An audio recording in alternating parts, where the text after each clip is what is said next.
Merci beaucoup. Bonsoir.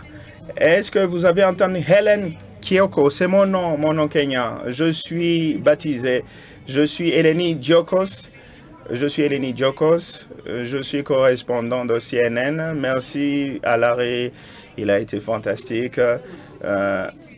J'ai écouté ces questions assez difficiles qui m'ont illuminé et des réponses intéressantes, inspirantes. Excellence, je suis ravi de cette conférence que nous avons eue qui nous stimule et qui stimule vraiment des observations intéressantes qui montrent les opportunités et les défis.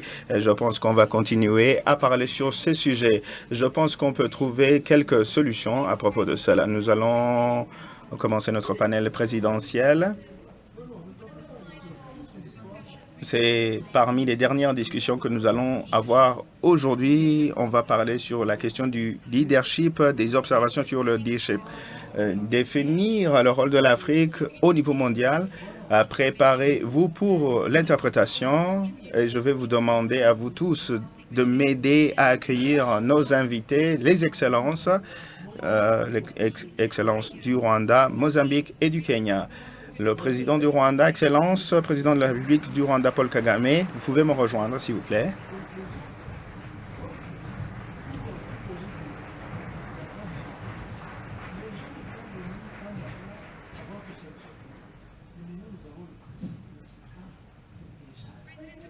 Président du Kenya, William Ruto. Ça fait un plaisir de vous revoir encore une fois, monsieur.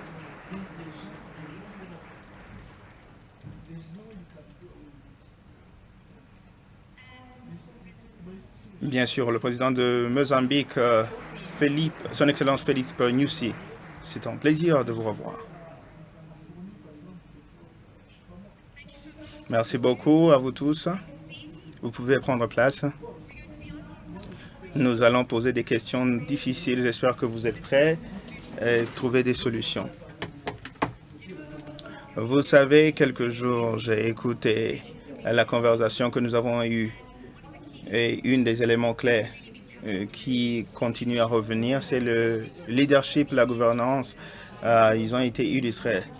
Et elle a dit, et M. Pouyanné, le leadership, la gouvernance, et nous avons essayé de voir comment créer la politique et la continuité. Nous parlons être à la table, non pas être le menu. Je pense qu'il faut avoir de l'introspection et essayer de se demander où on se trouve au niveau de notre table.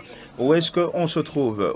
Comment nous évaluons, la gouvernance en Afrique, le leadership en Afrique dans nos pays? Président, j'aimerais commencer avec vous, Monsieur le Président Kagame.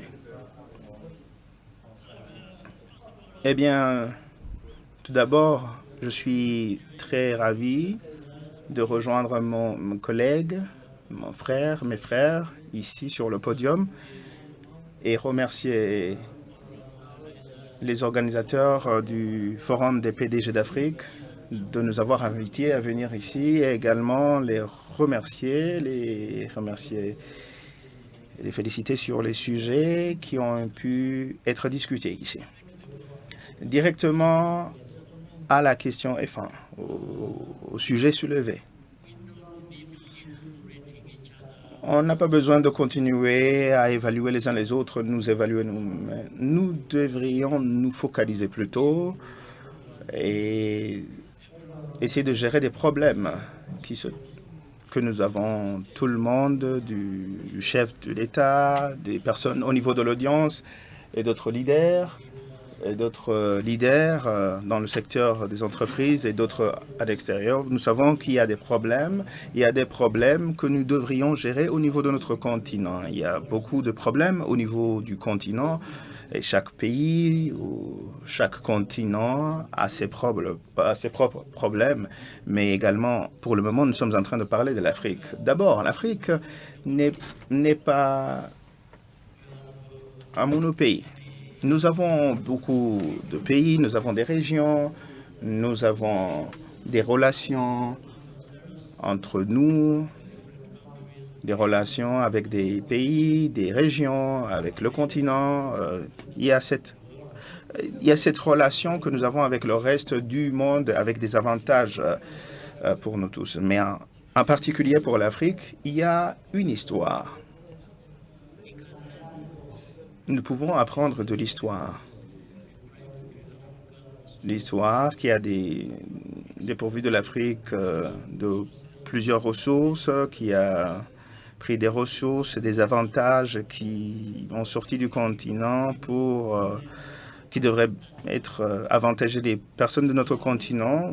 Et de mon point de vue, je pense que ceci devrait constituer une leçon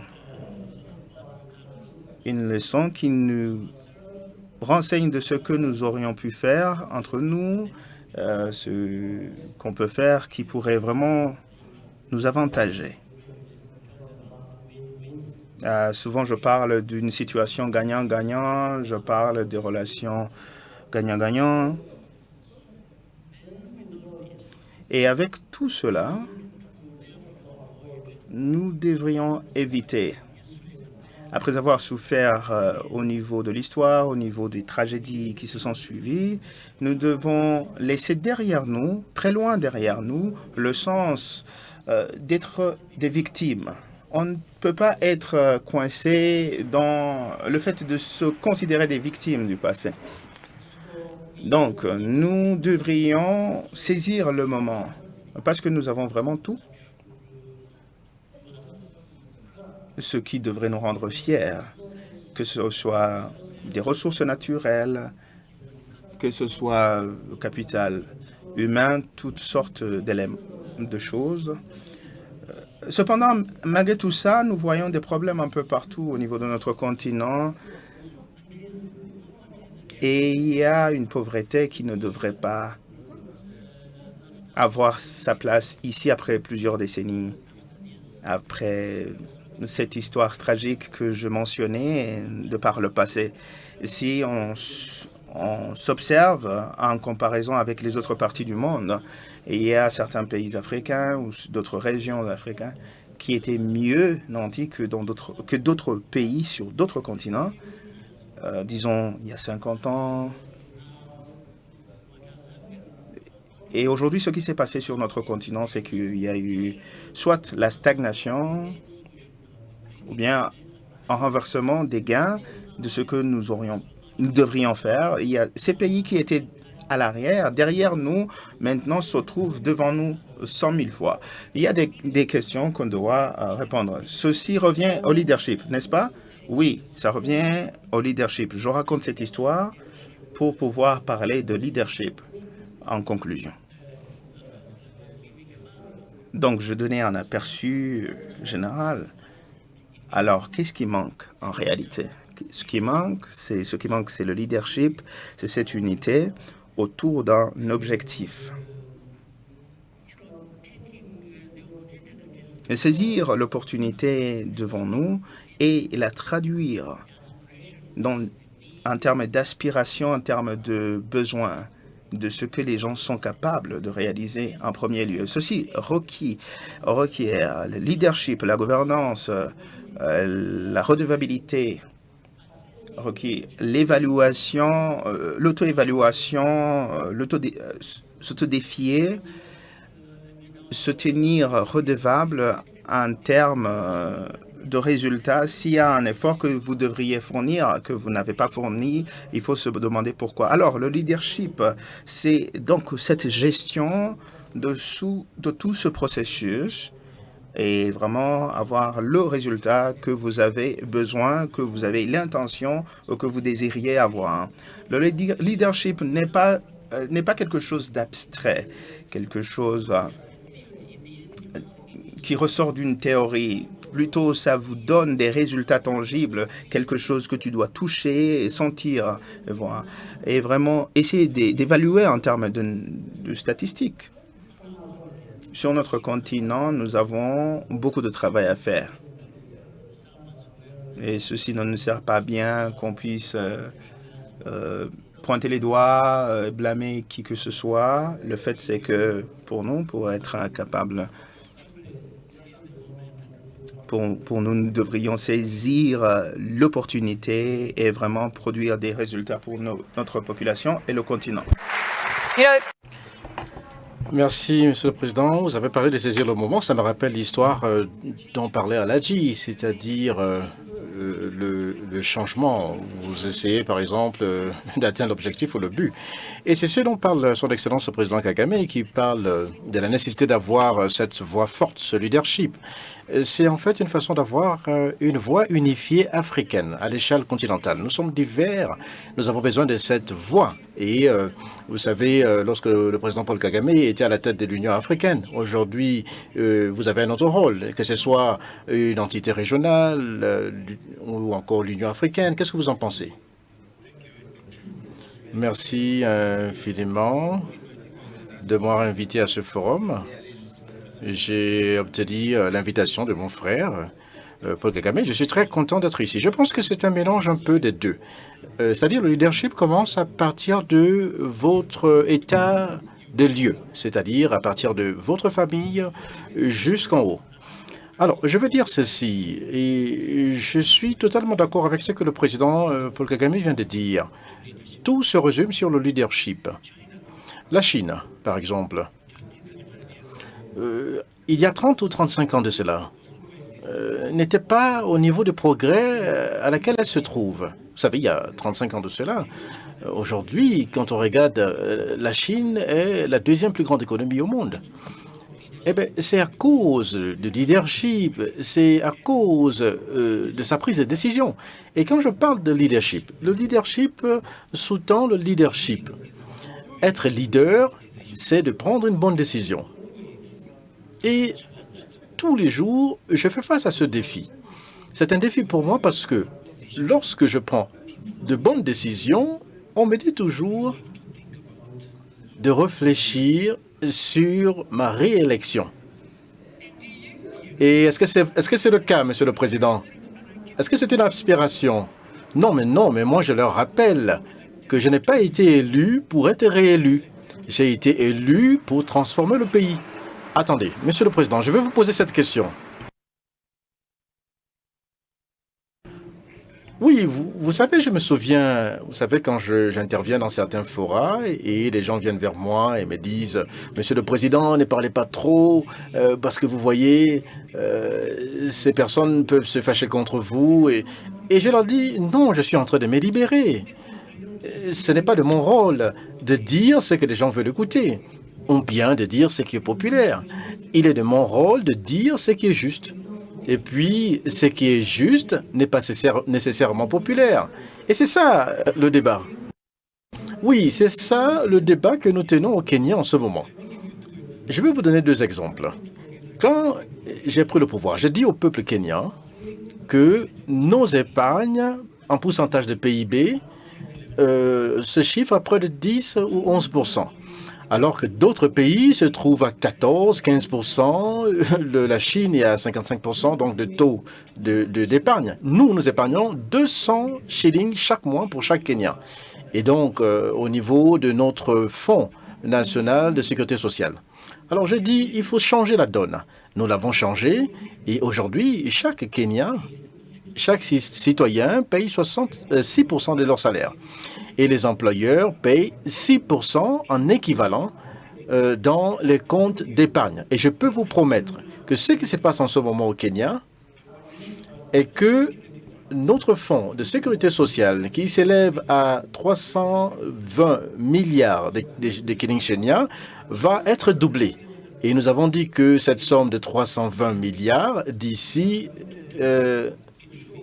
6 ans, mais nous avons réduit en 4 ans grâce aux décisions que nous avons prises.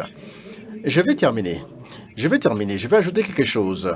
Nous sommes totalement d'accord avec le peuple kenyan que l'habitat est un véritable problème. Nous avons 7 millions de Kenyans qui vivent dans des taudis. Nous avons 1410 taudis au Kenya. Des gens vivent dans des taudis. Des gens vivent sans accès à l'eau, d'électricité. Et moi, je leur dis qu'il faut changer la donne, il faut changer la mentalité parce que tout le monde s'accorde qu'il est nécessaire d'investir dans l'habitat. En fait, je veux vous dire quelque chose. À la fois, dans le manifesto du parti dont je suis à la tête et le manifesto, n'est-ce pas, de mon concurrent, le 2, mettre au centre la nécessité de l'habitat. Mais quand il s'agit de la mise en œuvre, eh bien, je pense que le résultat était différent. Et j'ai toujours dit que les personnes Nous avons ces ambitions dans nos manifestos, mais il faut les traduire. Mais vous savez, la bonne nouvelle, c'est qu'aujourd'hui, nous avons 120 000 unités de maisons en construction au Kenya. Et moi, j'ai l'objectif d'atteindre 1 million de propriétaires immobiliers au Kenya. Ça fait partie du processus de décision. Ça fait partie du leadership. Et en dernier lieu, mon frère Paul Kagame a fait un travail formidable sur la réforme au sein de l'Union africaine. Il m'a passé, n'est-ce pas, sa note. Et je pense que je ne veux pas le décourager. Au niveau de l'Union africaine, nous allons reformer tout. Et nous allons faire de l'Union africaine une organisation polyvalente qui trouve des solutions à tout, afin de trouver des solutions aux problèmes auxquels Dangote a parlé, afin que nous ayons de la clarté par rapport à notre objectif. Nous pouvons réaliser la zone de libre-échange continentale africaine et faire de cela une réalité, afin que nos peuples puissent échanger au niveau continental, afin qu'ils puissent se déplacer tranquillement. En tout cas, le président Kagame a retiré le visa pour les personnes qui viennent visiter le Rwanda, autant pour moi. Moi, j'en ai fait autant au Kenya. Et puis, j'ai bien aimé ce que j'ai écouté de mon frère du Kenya. Il a dit qu'au Nigeria, vous payez combien? 230 $, c'est bien ça? De visa? Alors, au Kenya, c'est 30 $ et en ligne. Vous n'avez pas besoin d'aller à l'ambassade. Voilà donc la situation auquel nous sommes confrontés. Et je dois dire que nous allons changer notre continent nous-mêmes et non par les autres. Merci. En tout cas, nous avons entendu parler donc du régime fiscal, mais j'aimerais également poser la question au président Nyusi. J'aimerais parler un peu de la popularité de ces textes, de ces réformes fiscales et l'impact sur l'économie. Bienvenue parmi nous, Président, Monsieur le Président. En écoutant donc le leadership, j'aimerais que vous me disiez un peu quelles sont vos opinions par rapport à ce dont on a parlé concernant l'unité des voies africaines. Nous avons écouté Monsieur Briana sur ce que vous faites en termes dans la partie septentrionale de la Mozambique. Vous avez des problèmes sécuritaires. Ça faisait partie des préoccupations. Le leadership est très important au Mozambique. Et nous avons relaté, n'est-ce pas, un récit intéressant. Nous avons vu donc qu'il y a une croissance importante. Voilà, c'est donc un récit par rapport à votre pays. Dites-nous un peu, quelles sont vos priorités? Quelles sont vos préoccupations? La sécurité? Merci infiniment. J'aimerais m'assurer que c'est un forum donc des CEO, donc je vais m'exprimer en portugais. Oui, nous sommes prêts à vous écouter. Merci.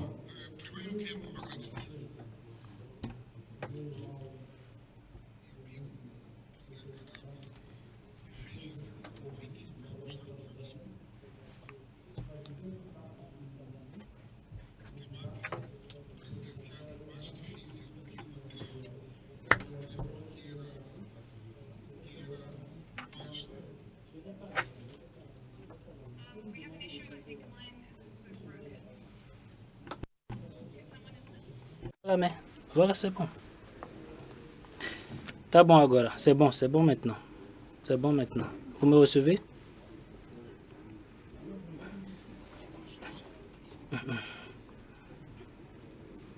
La cabine française est là. La cabine française est là.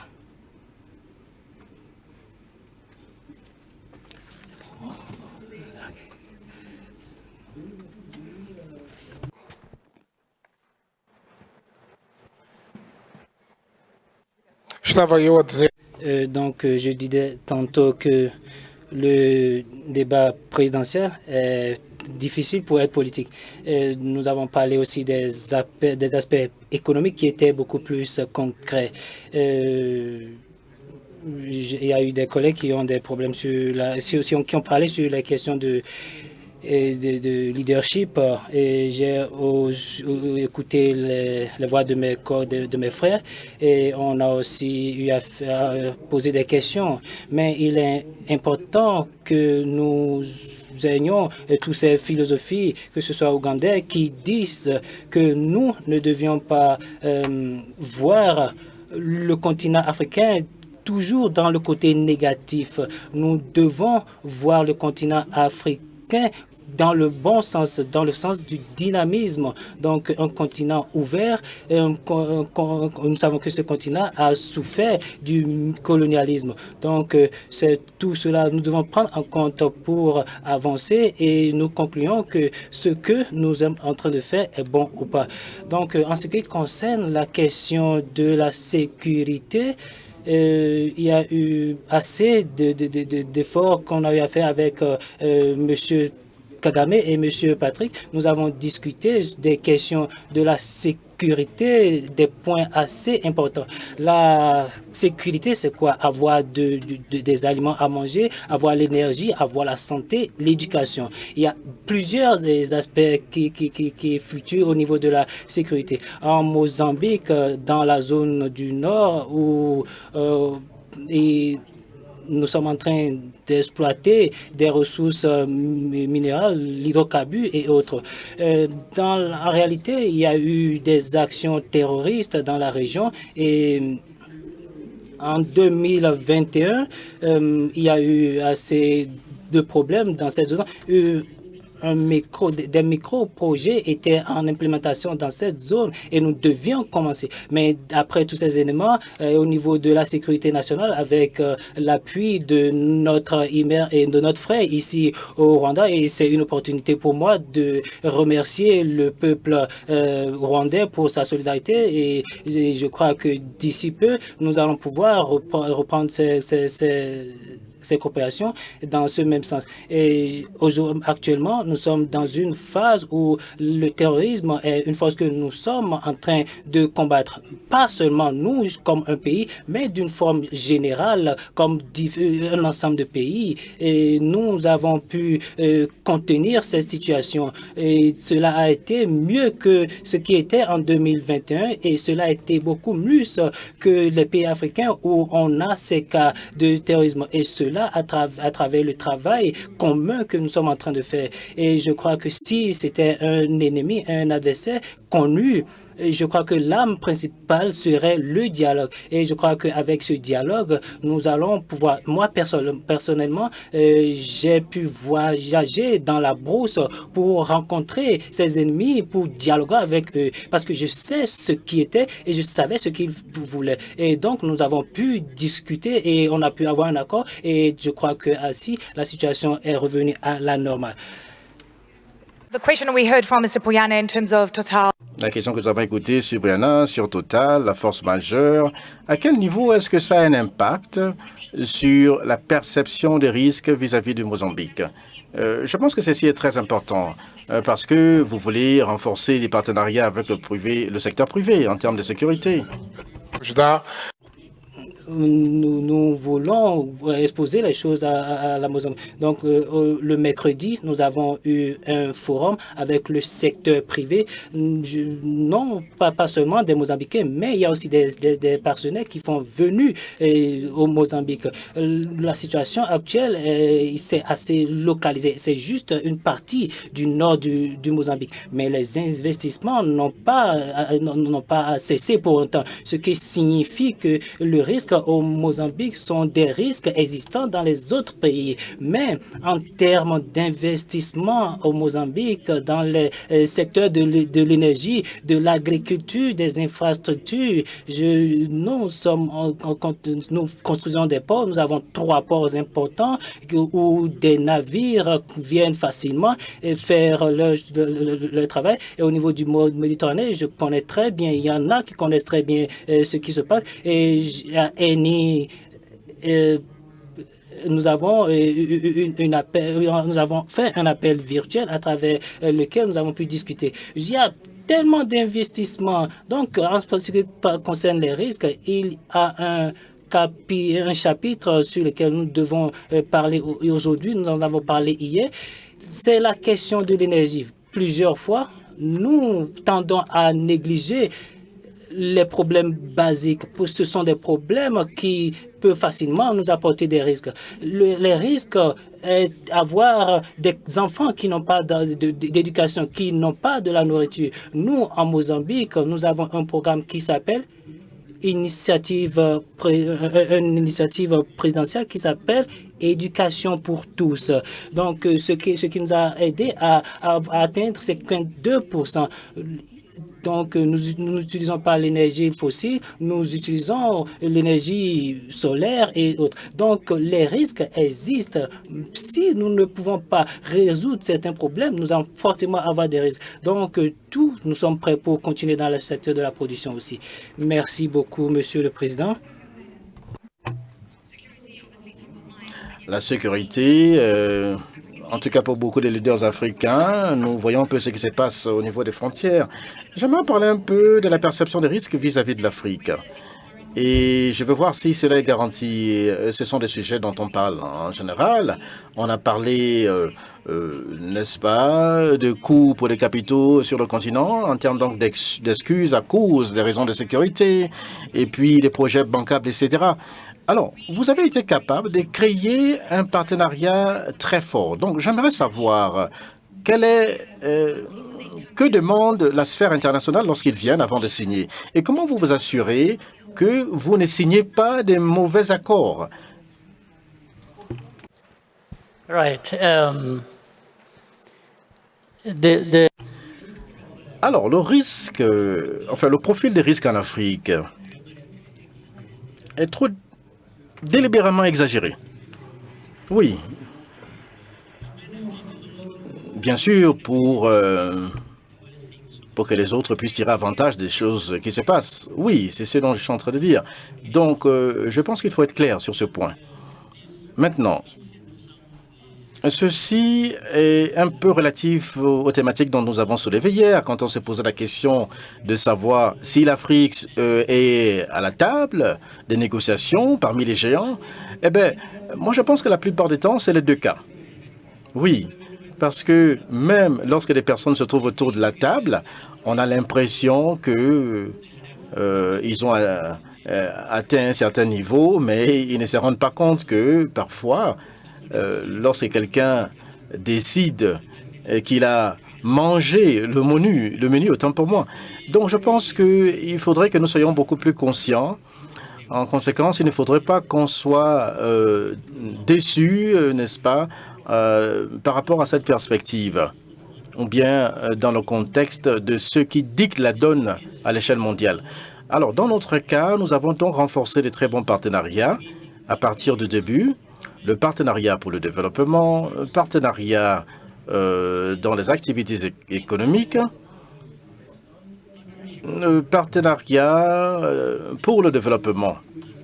Donc, depuis le départ, ça remonte à 15-20 ans de cela. Alors, nous avons obtenu des partenaires et ils se sont habitués au fait que ce pays est le nôtre. Ces problèmes sont les nôtres. Nous devons y trouver des solutions. Nous reconnaissons le bienfait des partenaires, leur appui, mais nous n'apprécions pas que quelqu'un ou quiconque essaye de nous remplacer dans nos propres affaires intérieures.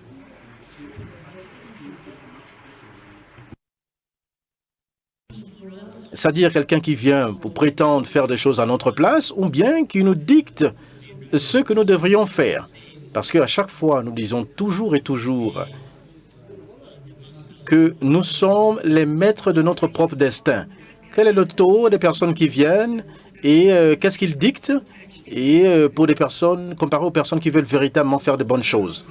Bon, pour ceux qui veulent vraiment aider le Rwanda, on s'assoit et on discute, on négocie. On leur dit ce qu'on veut et ils nous disent ce qu'ils veulent. Alors, on parle par exemple de comment est-ce que chacun d'entre nous pourrait tirer profit, n'est-ce pas, de quelle que soit l'affaire. Donc, je pense que c'est bon pour eux, c'est bon pour nous. On s'assure toujours que ce soit le cas. Attendez, je vais un peu vous préciser certaines choses. Par exemple, dans le sport, ou bien dans différents domaines. Par exemple, je peux vous dire que nous avons des partenariats avec le PSG, l'équipe de football, le Bayern de Munich, avec Arsenal. Voilà.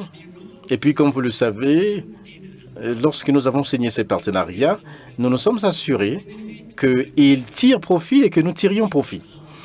Donc, vous aurez peut-être vu le cas où ce qui est écrit dans les papiers ou dans les documents qui montrent que oui, comment est-ce que le Rwanda peut passer à une telle chose, une telle décision, comment est-ce qu'ils peuvent investir par rapport à telle ou telle initiative. C'est vrai, on dépense de l'argent, mais on reçoit aussi de l'argent. Voilà, il ne s'agit pas simplement de dépenser. L'argent que nous dépensons, même quand on dépense, parfois, je profite pour aller admirer un match de football, que ce soit ici ou bien dans des pays où nous avons signé des partenariats. Je dépense mon propre argent pour acheter mon ticket. En fait, l'une des personnes qui m'a accusé une fois lorsque j'ai participé à un match d'Arsenal, organisé par Emirates, et il m'a dit, cet homme, il vient ici, il donne de l'argent pour l'appui, mais il dépense cela pour venir regarder un match de football. Vous voyez un peu? Donc, j'ai dit à cet individu, vous savez quoi? Moi, j'ai un salaire pour le travail que je fais. Donc, je dépense mon salaire pour venir regarder un match de football. Donc, je leur ai dit que ce n'est pas l'argent que vous m'avez donné, que vous nous avez donné, mais c'est mon propre argent qui vient de mon salaire. J'ai un salaire pour la fonction que j'occupe. Vous voyez, ça a l'air un peu bénin, simple, mais la morale de l'histoire est que il y a toujours quelqu'un, quelque part, qui veut toujours vous dicter la donne. Comment est-ce que vous allez vivre votre vie, comment vous allez mener les affaires, comment vous allez gérer les affaires du pays. Et à chaque fois, ils veulent toujours nous dicter l'orientation à prendre. Et nous avons refusé cela. En conséquence, pour revenir sur le leadership, je suis sûr qu'il y a également d'autres personnes qui font peut-être des choses qui sont beaucoup meilleures dans d'autres pays. Mais cela revient toujours au fait que les leaders à n'importe quel niveau de la société doivent être capables d'identifier l'objectif de ce qu'ils veulent, comment est-ce qu'il faut l'atteindre, cet objectif, et même pour obtenir un respect de soi. On ne peut pas avoir une relation qui manque de respect. Je respecte toujours mon interlocuteur, mais vous devez également me respecter. Ah oui, effectivement, nous voyons que l'hypocrisie est quelque chose de pénible. Il y a du criticisme, des critiques, de l'hypocrisie. C'est parfois très douloureux de voir un peu cela. Président, en retour, j'aimerais vous poser cette question. Vous avez visité le président Biden aux États-Unis, la première visite officielle depuis 2015. Et puis, on dit que les États-Unis sont le meilleur partenaire pour l'Afrique. Mais les États-Unis, l'Europe, la Chine, la Russie, qui est le meilleur partenaire selon vous? What's the vibe? Le meilleur partenaire, je pense que c'est le Rwanda.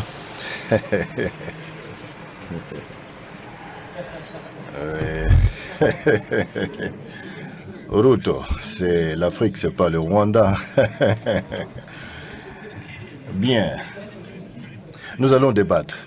Je ne pense pas que je peux répondre à cette question qui venait déjà d'être répondue. Non, vous pouvez. Vous pouvez répondre. Allez-y. Bon, écoutez. D'après moi, je comprends que dans le contexte de ce que nous venons de dire ici, le meilleur partenaire pour nous, c'est celui qui accepterait que nous puissions avoir affaire qui est gagnant-gagnant. Bien sûr, avec nous. Et nous devons continuellement, peu importe l'engagement, nous devons maintenir l'élan de nos intérêts au cœur de notre focalisation.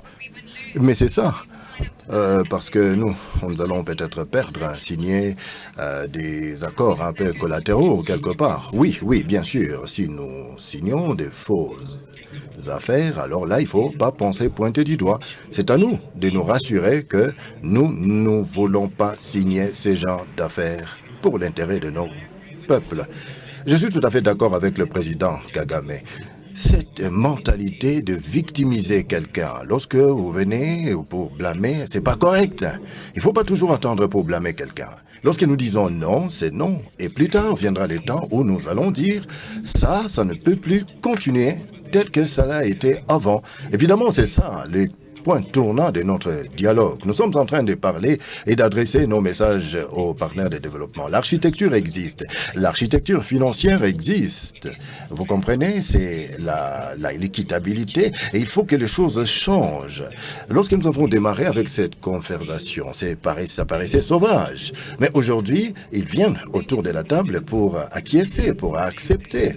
Évidemment, aujourd'hui, ce qu'on n'a pas fait dans le passé, aujourd'hui, ils sont tout à fait d'accord avec nous. Actuellement, l'architecture financière doit être refixée. Il faut positionner cela par rapport à ce qui a été dans l'histoire. Parce qu'avec la conversation avec le président Biden, nous avons dit dans l'architecture actuelle, l'architecture financière actuelle, je ne sais pas, lorsque le président Trump va revenir encore au siège de la présidence, il va reprendre encore. Non, nous aurons la conversation avec le président Trump. Lorsqu'il viendra au siège présidentiel, nous allons aussi nous adresser à lui. Nous allons nous adresser à n'importe quel président des États-Unis quand les temps nous sera autorisé. Nous ne sommes pas en train d'élaborer une politique pour le moment. Nous avons besoin d'avoir un dialogue en tant que continent. Avec l'information, si vous avez bien suivi mon langage, oui, c'est à propos du Kenya. Mais c'est dans le contexte de nous étant africains. Et c'est dans le contexte des Africains. Nous aurons bien sûr ces échanges sur la croissance de l'Afrique, les opportunités qui sont croissantes avec l'accès hors frais. D'accord, c'est ça, le dialogue qu'ils ont voulu, que nous puissions avoir des produits exonérés, mais le retour ou le revers de la médaille, ça doit être comme cela que nous allons changer. Et évidemment, le visage de conversation. Nous avons besoin de créer du travail dans notre continent, valoriser nos produits et que nous puissions aussi avoir accès au marché américain. Parmi je pourrais dire, sur les lignes de ces dialogues. C'est quoi? Il s'agit de la paix, la sécurité et la stabilité. Nous avons vu les États-Unis, nous avons vu l'Europe dépenser de milliards à Gaza, de milliards en Ukraine. Vous avez vu de milliards vers l'Afrique? Non, voilà, c'est ça, évidemment, c'est ça le maillot du puzzle qui manque un peu dans notre dialogue. C'est-à-dire que nous avons des problèmes au niveau de la Somalie, nous avons des problèmes au niveau de la mer Rouge, en Soudan, et nous croyons certainement qu'un partenariat transparent, propre, doit être structuré avec l'Afrique, à travers l'Union africaine, vis-à-vis, vous comprenez, des États-Unis et vis-à-vis de l'Europe, sur n'importe quel problème, peu importe si ça peut toucher la stabilité, que ce soit en Ukraine, à Gaza, c'est d'abord le peuple, la population. Il n'y a pas d'autre meilleur peuple que les autres, non. C'est par exemple la raison pour laquelle le Kenya va bientôt participer dans la sécurisation de l'Haïti, parce que nous sommes des responsables des citoyens du monde. Nous avons participé au maintien de la paix presque 40 ans passés. Nous avons été dans cet exercice dans plusieurs pays. Mais lorsque il est question d'appeler, d'intervenir pour soutenir l'humanité, nous devons nous manifester. Vous comprenez, nous devons être présents, parce que la question nous préoccupe tous. Oui, je comprends. Excusez-moi, je vois, vous m'aurez passé encore quelques minutes pour essayer peut-être de bondir dans le même sens que mon frère président. Avec ces gens de voix qui ont été invités, bien sûr, disons, à table. Oui, oui, peut-être, vous pourrez peut-être aller nous représenter très très bien, d'accord. Bien, laissez-moi revenir sur un petit point de clarté, la question d'hypocrisie et toutes ces choses qui nous fait tourner en rond. Vous savez, le président a mentionné, avec les accords d'Agoa, vous savez, le Rwanda était bénéficiaire des actes d'Agoa. Pas plus longtemps, nous étions évidemment en train de nous retrouver sur la liste des bénéficiaires. Vous savez la raison? C'est simplement parce que nous avons voulu promouvoir le développement de l'industrie textile ici pour commencer à faire nos propres tissus. Et aussi, en le faisant, dans ce sens, ça va vraiment encourager notre secteur industriel textile de se développer, de se mettre debout. Et nous avons dit, bon voilà, nous ne voulons plus jamais avoir des habits de vêtements de seconde main. ou bien des vêtements d'occasion qui doit être venir jeter ici sur notre pays, rien que pour l'avoir dit ainsi plus tard et pour essayer de mettre en œuvre. Ils nous ont forcés, ils ont dit, vous devez accepter ces habits de seconde main, ou ce que nous appelons des friperies. Nous avons dit non. Ils ont dit, ok, d'accord, nous allons voir, nous allons essayer de faire quelque chose de AGOA, c'est-à-dire radier. Mais nous n'avons pas accepté ces friperies, les habits de seconde main.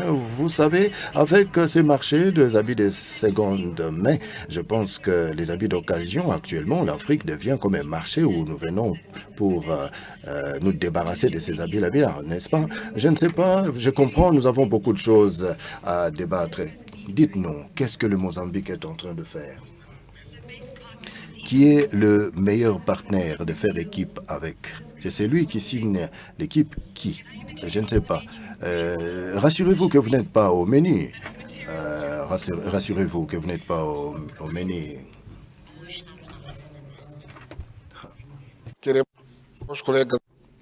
En premier lieu, nous sommes dans un partenariat de gagnant-gagnant.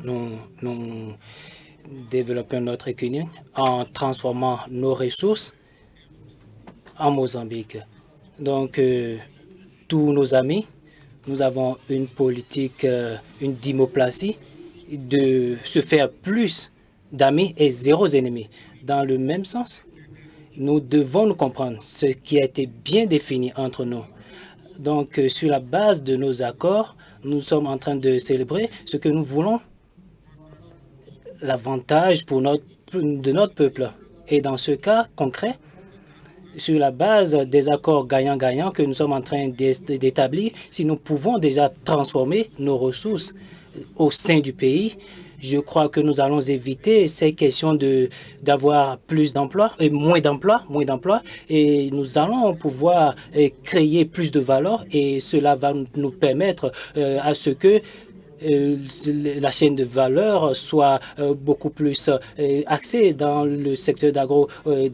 Donc, je crois que mes partenaires sont ceux-là qui gagnent avec moi et ceux chez qui je peux aussi avoir des gains. Donc, sur les perspectives économiques et politiques, je crois que ce sont des aspects assez différents. Je crois que je vais donner un exemple. Nous avons commencé dans la période de la guerre entre l'Ukraine et l'Ukraine, je crois que nous sommes toujours restés amis avec les Russes. Notre intérêt est resté le même. Nous voulons continuer avec cet intérêt. Nous ne voulons pas qu'il y ait des destructions partout, mais nous voulons continuer dans ce sens de collaboration. Mais dans tous les cas, les partenaires du Mozambique sont ceux-là qui satisfont les intérêts des Mozambicains en premier lieu. US. Esta pergunta é tendenciosa e manipuladora. Cette question est tendancieuse et manipulante. Je crois que la question a déjà sa réponse. Nos amis sont tous ceux-là qui satisfont les intérêts de notre pays. Okay, we've got a few minutes left, and I Oui, nous avons quelques minutes qui nous restent. Président Ruto, qu'en pensez-vous sur la réforme fiscale? Je pense que vous avez un aspect très impopulaire pour cela. Je ne sais pas, est-ce que vous pouvez prendre en considération par rapport à ce qui peut être populaire, je ne sais pas. Est-ce que vous pouvez faire monter à bord tout le monde avec ce que vous avez fait? Je ne sais pas si vous pouvez nous parler un peu de l'architecture de vos promesses sur cette économie difficile. En 100%, j'ai encore le ballon. Je fais une promesse à la population kenyane. Je vais tout faire de maintenir le cap avec toutes les promesses que j'ai essayé de prononcer. Je leur avais dit, je vais obtenir 7 millions de Kenyans qui ont été virés sur la liste noire concernant toutes ces réalités fiscales. Ils doivent payer. Ils étaient supposés de payer 1% par jour. Aujourd'hui, ils payent 8% par an. Vous voyez la différence finalement. Alors, lorsque je suis arrivé, j'ai dit que nous devons revoir tout, voir comment subventionner les consommations. Nous allons voir comment soutenir techniquement les productions. Alors, le prix de maïs était 240 lorsque je suis arrivé au siège présidentiel. Aujourd'hui, c'est 100. Vous voyez?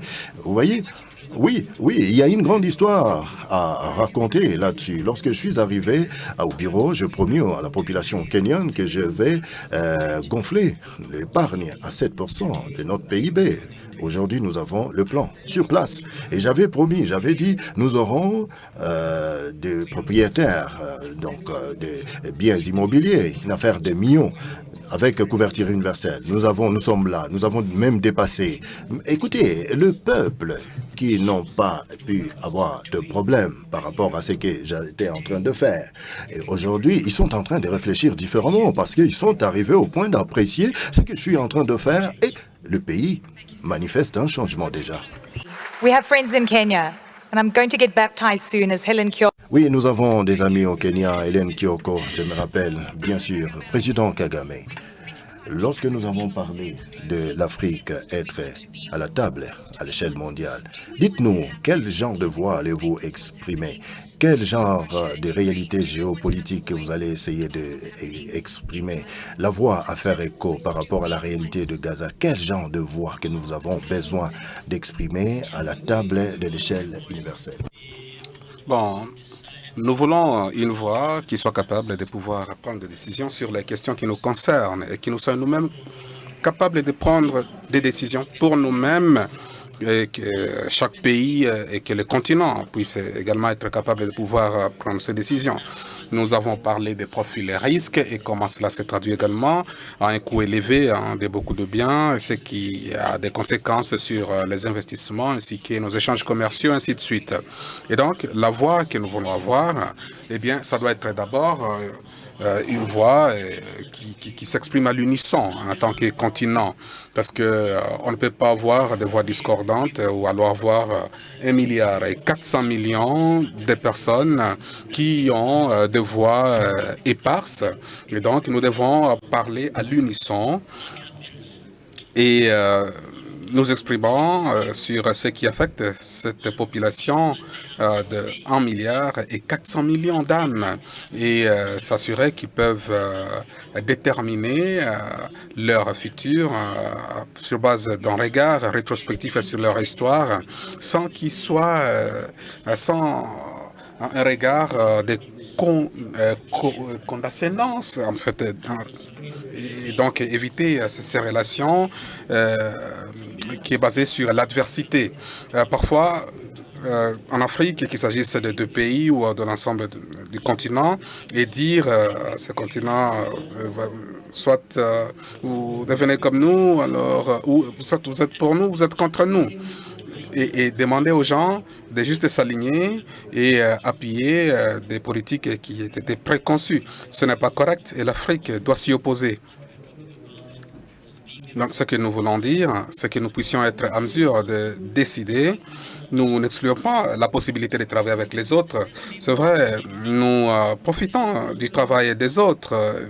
Nous profitons du travail fait avec ces mêmes partenaires. Il n'y a rien de mauvais dans cela. Nous voulons des relations qui nous sont mutuellement bénéfiques. Et cela doit être traduit en différentes choses. Vous voyez, ce pays africain, nous sommes des pays riches en termes de ressources naturelles. Et je pense que cela a été soulevé plus tôt par Aliko Dangote, Patrick et d'autres qui ont été ici. Nous n'allons pas continuer avec ce modèle économique qui consiste à produire des matières premières minières et exporter des rochers qui contiennent des minerais et que d'autres personnes à l'étranger raffinent ces matières premières, les transforment et nous retournent les mêmes produits sous forme de produits finis qui nous coûtent cher. Pourquoi ne pouvons-nous pas, si pas tout transformer, mais au moins faire une partie de cette transformation? Et cela n'exclut personne. Les mêmes personnes qui prennent nos matières premières peuvent toujours être partenaires à ce processus de transformation et de valeur ajoutée. Mais quel est le problème? C'est ce que nous voulons dire. Donc notre voix, ou notre opinion, c'est de pouvoir transformer les produits africains pour l'intérêt de l'Afrique. Nous avons suffisamment dit là-dessus. Ce dont nous avons besoin, c'est l'industrialisation, également la valeur ajoutée importante. J'ai passé une semaine au Nigeria. Nous avons visité la raffinerie, mais également nous avons visité ces usines de cimenterie. On était avec Dangote. Donc nous avons besoin d'investissement, besoin de capitaux, besoin de personnes courageuses, des personnes audacieuses qui peuvent investir leur argent en Afrique, parce que le monde ne veut pas faire en sorte que leur chaîne de valeur puisse marcher sur le continent.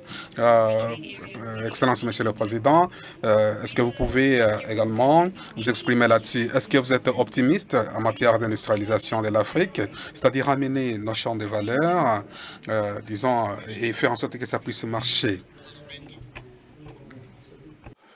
Ce que je disais à mon ami Ruto, une des réformes au niveau de l'Union africaine était que nous rendions les choses possibles au sein du continent.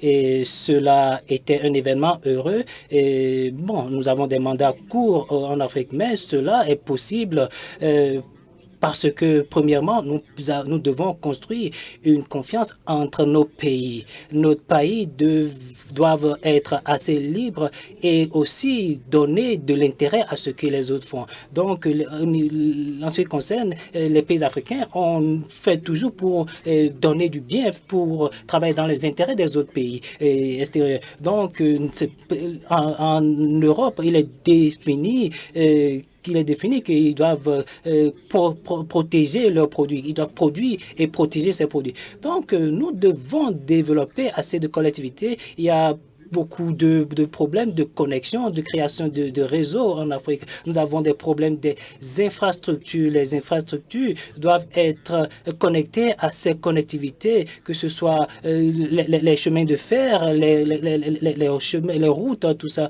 Donc, nous devons avoir cette capacité, cette possibilité de naviguer facilement au sein de l'Afrique. Comme je le disais à M. Kagame, on pourrait avoir une délégation à Mozambique pour voir, et après donc des produits vont sortir du Mozambique et aller. Donc tout cela, ça prend assez de temps. Donc, il faudrait qu'on rende possible la navigation entre ces pays. Donc, je crois que cela sera possible. Autre chose est qu'il est encore possible qu'on ait une intégration africaine. La question des visas dont on a parlé, en Mozambique, dans l'Afrique australe, dans le SADC, il n'y a pas de convention de visa. Il faut juste venir au niveau de la frontière, tu as ton cachet et tu peux rentrer dans le pays. Donc, nous allons libéraliser jusqu'à 28 pays. Donc, je crois que cela n'est pas seulement au niveau de l'Afrique, ça concerne aussi les pays de l'Europe. Donc, après avoir fait cela, le tourisme a explosé dans le pays. Donc, c'est comme ça que nous allons pouvoir faire et nous allons augmenter ce taux. Donc, nous allons renforcer aussi la sécurité pour éviter l'entrée des terroristes dans le pays. Donc, c'est tout ceux-là qui ne prennent pas le visa, ils sont dans la possibilité de rentrer dans le pays. Donc, tout cela vient là pour développer et aussi vendre l'image de notre pays. Merci beaucoup pour votre attention. Fantastic. And by the way, making sure they get implemented, right, and making sure that happens. Bon, pendant que le président Nyusi s'exprimait, donc s'assurer que nos frontières sont, par exemple, ouvertes et que il y a la libre circulation des personnes. Qu'est-ce que cela veut dire en termes d'intégration commerciale? Et cela peut également nous ramener à ce que nous voyons en Afrique centrale avec les coups d'État, mais également en Afrique de l'Ouest, les coups d'État qui se passent à ce niveau-là. Donc, créer la cohésion, eh bien, nous devons essayer quand même de comprendre toutes ces questions. Président Ruto, Bon, ça fait partie du message qui m'a été remis par le président Kagame. Comment pouvons-nous consolider et intégrer nos marchés? Vous avez entendu Aliko Dangote qui disait que nos échanges commerciaux intra-africains sont autour de 15-16%. C'est vrai, nous avons encore des difficultés et parce que nous ne commerçons pas suffisamment entre nous-mêmes. Eh bien, les échanges commerciaux intra-européens sont autour de 70%. En Asie, c'est autour de 60%. Mais le commerce intra-africain est autour de 16%. Bon, est-ce que je peux être direct pour dire que est-ce que nous avons besoin encore de commercer entre nous alors que nous n'avons même pas de règles de base? Bon, c'est ça en fait l'idée. Et la raison pour laquelle nous devons réformer l'Union africaine pour que nous puissions avoir ce que le président Kagame a dit, avoir une voix claire, une voix forte, mais également une voix pertinente aux problèmes qui nous affectent et s'assurer que la ZLECAf a du sens. Si par exemple, nous avons signé l'accord d'Agoa en tant qu'union entre l'Union africaine et les États-Unis d'Amérique, ça ne serait pas possible que l'on puisse pénaliser le Rwanda pour avoir refusé juste d'importer les vêtements hérités des morts, hein, les friperies qu'on hérite des morts. Et donc, le sens de nombre, si nous réformons l'Union africaine et en faire une organisation qui répond à nos objectifs, c'est ça notre objectif. Quand le président Kagame m'a laissé la relève, voilà, nous nous sommes dit que nous devons faire trois choses. Je vais persuader mes collègues là-dessus. Primo, c'est de pouvoir utiliser l'Union africaine comme instrument de notre diplomatie économique, c'est-à-dire s'assurer que nous pouvons avoir un marché unifié, un marché commun, continental, s'assurer que la ZLECAf marche, nous avons la même réglementation, que les frontières cessent d'être des barrières, mais plutôt des ponts vers d'autres pays. Je l'ai dit parce que au niveau de la communauté de l'Afrique de l'Est, les échanges commerciaux intracommunautaires entre le Rwanda, le Kenya, l'Ouganda, la Tanzanie, les pays, nous sommes à hauteur de 28%. C'est les niveaux les plus élevés sur les continents africains. C'est les taux de la CR qui a atteint ce niveau d'échanges commerciaux. Et nous voulons tirer le reste du continent dans cette direction. Et cela vous dit également que les 16%, il est possible de pouvoir l'amener à 50% si nous nous y mettons. Voici la trajectoire que nous suivons, mais également nous voulons nous assurer que l'Union africaine relève le défi d'infrastructure. Vous avez entendu le président qui parlait des infrastructures. Nous devons réformer l'Union africaine et l'Union africaine doit se focaliser sur quelques éléments. La sécurité et la stabilité, la diplomatie économique, les infrastructures. Ces trois éléments. Un point, un trait. Et s'assurer que l'Union africaine sert notre continent. Ça va nous donner de la voix.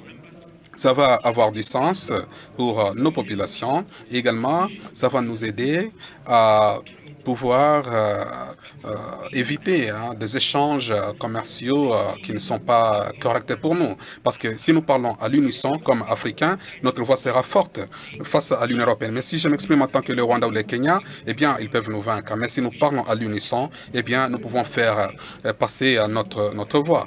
Maintenant, pour appuyer notre secteur privé, même notre secteur privé aujourd'hui, eh bien, ils sont molestés par les institutions financières. On leur a dit, vous investissez à des endroits où il ne fallait pas investir. Vous ne pouvez pas construire une usine en Afrique. C'est plein de risques. Il y a des taux d'intérêt très élevés. Et ça, c'est notre responsabilité également. L'Union africaine doit être capable de lutter pour une architecture financière internationale qui diminue les risques des investissements en Afrique et permet aux investisseurs tels qu'Aliko qui ont le courage d'investir sur notre continent, d'avoir les ressources à des taux qui soient compétitifs pour les affaires. Bon, je dois également m'excuser, Aliko Dangote, quand j'ai vu toutes ces grues dans la raffinerie et je me demandais, mais ça ressemble plutôt à un cimetière des grues. Mais non, non, c'est en fait un parking. Donc nous allons faire fonctionner toutes ces grues. Donc ça existe, les opportunités sont là et je suis vraiment exalté de voir que ces projets se déroulent. Le président Kagame, vous avez dit, il faut s'assurer qu'il y a par exemple des centrales hydroélectriques quand on va construire une usine et une fois de plus, je reviens encore aux politiques dont nous avons besoin pour que ces continents puissent briller à 2000 étoiles. Quand je rencontre des personnes sur le continent, je sens que nous sommes capables de prendre le contrôle de notre avenir. J'aimerais terminer avec vous, parce que quand je viens au Rwanda, je trouve que c'est un exemple fantastique de comment est-ce que les autres pays peuvent faire. Non, je pense que nous devons être pratiques, pragmatiques. Nous devons être également réalistes et nous devons faire avec les peu de ressources que nous avons à notre disposition parce que les ressources ne sont jamais suffisantes, mais ce qui est important, c'est de prendre les bonnes décisions avec les ressources que nous avons. Et cela également pourrait être possible en ayant ces interactions entre les gouvernements et le secteur privé, que nous puissions avoir un même niveau de compréhension, de sorte que nous puissions être bénéfiques mutuellement. Par exemple, le gouvernement doit être capable de créer un environnement favorable aux affaires, donc et avoir des politiques favorables aux affaires. Et quand il y a des réglementations à mettre en place, eh bien, ces réglementations doivent aider à résoudre certains goulots d'étranglement commerciaux. Ça, c'est très important. Et le secteur privé doit également faire ce qu'ils savent mieux faire, c'est-à-dire les affaires. Et également, il doit être bénéfique aux populations, aux citoyens des pays dans lesquels ce secteur privé opère. C'est possible, parce que vous savez, le leadership, comme vous l'avez si bien dit, ou faire ce qu'il faut faire, nécessite d'abord d'avoir une mentalité correcte. Parce que quand vous avez raison, quand vous avez parlé des frontières et comment les gens peuvent traverser les frontières d'un pays vers l'autre dans le cadre de la ZLECAf, et vous avez dit, est-ce que nous nous aimons suffisamment bien? En fait, nous n'avons pas besoin de nous aimer jusqu'à ce niveau-là. Qu'est-ce que je veux dire? D'abord, je peux l'expliquer peut-être comme ceci. Et le président Ruto l'a mentionné. Ces personnes qui cherchent de déboucher à l'extérieur, cherchent-ils vraiment des déboucher au niveau des pays que vous aimez? Est-ce que vous aimez ces pays ou bien est-ce que ces pays vous aiment vraiment pour autant? Non, c'est vraiment se tromper. Et nous devons plutôt minimiser les niveaux d'incompréhension. Nous devons atténuer les conflits parce que certains, en fait, sont bons à des choses illusoires, des choses qui peuvent être corrigées et qui ne devraient pas s'interposer dans les relations entre les personnes, surtout pas dans les relations d'affaires, pour que les gens puissent bénéficier de la libre circulation des biens des personnes. Donc, on ne peut pas créer une zone de libre-échange et au même moment, vous imposez des barrières à la libre circulation des personnes. Comment est-ce que ça va marcher? Ça ne peut pas marcher de cette façon-là. Eh bien, la zone de libre-échange, cela signifie qu'il faut autoriser cette libre circulation des biens, des personnes, des services et ainsi de suite. Sinon, vous faites une chose et son contraire à la fois. Nous avons encore ces problèmes que nous devons résoudre et c'est nous qui sommes à plaindre pour ce genre de situations qui prévalent dans notre milieu. Nous n'avons personne à blâmer. Nous ne pouvons pas blâmer des personnes qui sont externes à nous-mêmes. C'est nous qui sommes à plaindre. Nous devons corriger cela et nous devons corriger ce qu'il faut corriger. Merci. Merci beaucoup, salutations à tous les trois. Merci bien, Monsieur le Président de la République Paul Kagame, Monsieur le Président Ruto, Monsieur Philippe Nyos, merci beaucoup. Vous avez donné vraiment des réponses très honnêtes. S'il vous plaît, Mesdames et Messieurs, un salutations à ces trois présidents. Merci bien, Monsieur le Président. Nous allons juste prendre la photo de famille. Je voudrais appeler Monsieur Martin Diop pour venir prendre la photo. En tant que nous concluons juste cette session, Fifi va aussi se joindre à nous à tout à l'heure.